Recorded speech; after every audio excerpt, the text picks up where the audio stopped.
হাই hello' নমস্কাৰ welcome back to my YouTube channel Pinkul Biswanath. মই বিশ্বনাথ ঘাট নতুন গাঁৱত আছোঁ আৰু নতুন গাঁও বৰনামঘৰত 3দিনীয়া কাৰ্যসূচীৰে যি ধৰ্মীয় পালনাম অধিৱেশন সেই অধিৱেশন অনুষ্ঠিত কৰা হৈছে। আজি দ্বিতীয় নিশা প্ৰথম দিনাৰ কাৰ্যসূচী বৰ ধুনীয়াকৈ ইয়াতে অনুষ্ঠিত কৰিছিলে, কিন্তু মই কৰ্মব্যস্ত থকাৰ কাৰণে সেই প্ৰথম দিনাৰ কাৰ্যসূচী আপোনালোকক দেখুৱাব নোৱাৰিলোঁ। আজি দ্বিতীয় নিশা আৰু দ্বিতীয় নিশাৰ কাৰ্যসূচী বিভিন্ন ইয়াতে আজি ধৰ্মীয় শোভাযাত্ৰা হ'ল, এতিয়া ভাগৱত পাঠ হৈ আছে। মই মোৰ ভিডিঅ'টোৰ জৰিয়তে আজিৰ এই অনুষ্ঠানটো আপোনালোকক যিমান পাৰোঁ দেখুৱাব চেষ্টা কৰিম। আশা কৰোঁ আপোনালোকে মোৰ এই ভিডিঅ'টো আৰম্ভণিৰ পৰা শেষলৈকে সম্পূৰ্ণকৈ উপভোগ কৰিব, আৰু যদি ভিডিঅ'টো উপভোগ কৰি ভাল পায় তেনেহ'লে লাইক শ্বেয়াৰ কমেণ্ট কৰাৰ লগতে মোৰ পিংকুল বিশ্বনাথ নামেৰে থকা চেনেলটো ছাবস্ক্ৰাইব কৰি দিব বুলি আশা ৰাখিছোঁ। চ' চাই থাকক ভিডিঅ'টো, ভাল পাব।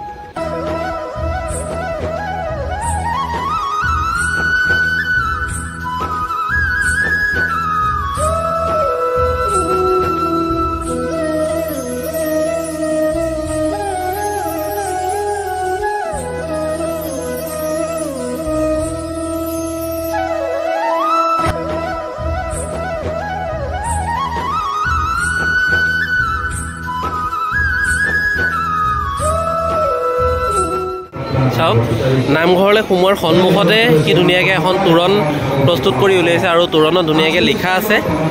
এইফালে আমাৰ অমৰ দা, নমস্কাৰ। ইমান ধুনীয়া এটা অনুষ্ঠান হৈছে, তাকে বোলো দৰ্শকক দেখাই দিওঁ। আৰু বৰনামঘৰলৈ সোমোৱাৰ সন্মুখতে এখন ধুনীয়া তোৰণ প্ৰস্তুত কৰি উলিয়াইছে, য'ত লিখা আছে একশৰণ ভাগৱতী সমাজ অসম বিশ্বনাথ জিলা 48 সংখ্যক প্ৰমত্ত কেশৰী পালনাম কীৰ্তন আৰু বাৰ্ষিক অধিৱেশন। আৰু এই অধিৱেশন ভাগলৈ বিভিন্ন স্থানৰ পৰা বাপ সমস্ত আহিছে। চাওক, এইফালে দেখাইছোঁ চাৰিওফালে জনসমুদ্ৰত পৰিণত হৈছে। এতিয়া ভাগৱত পাঠ হৈ আছে।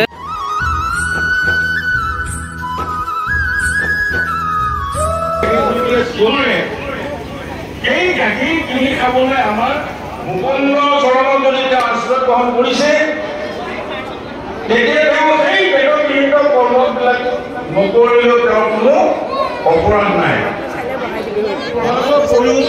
ভক্তজনৰ কেতিয়াবা যদি দায়িত্ব ঘটেও সেই অন্তৰত থাকি সেই প্ৰভুভগন্ত ভক্তজনকে দায়িত্ব এই যি কৰ্ম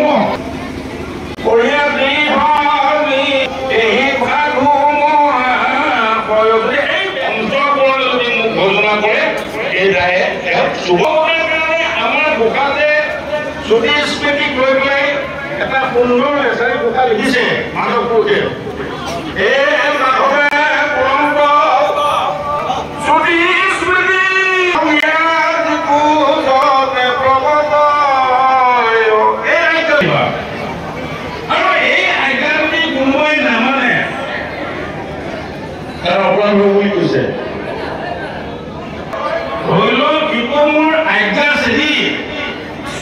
মুখৰ দেশত কৰি লেখ আতি মোৰ কিছুসকলে ব্যাখ্যা কৰে মোৰ বৈষ্ণৱৰটো মোৰে কথা ভকতেই নহয়, এনেকুৱা কিছুমান ব্যাখ্যাও শুনা যায়।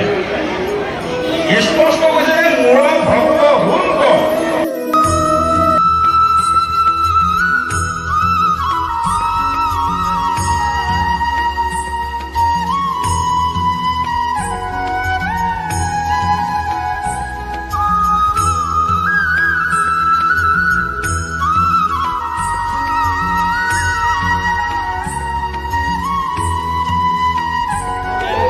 দুলমণিদা লাগি আছে।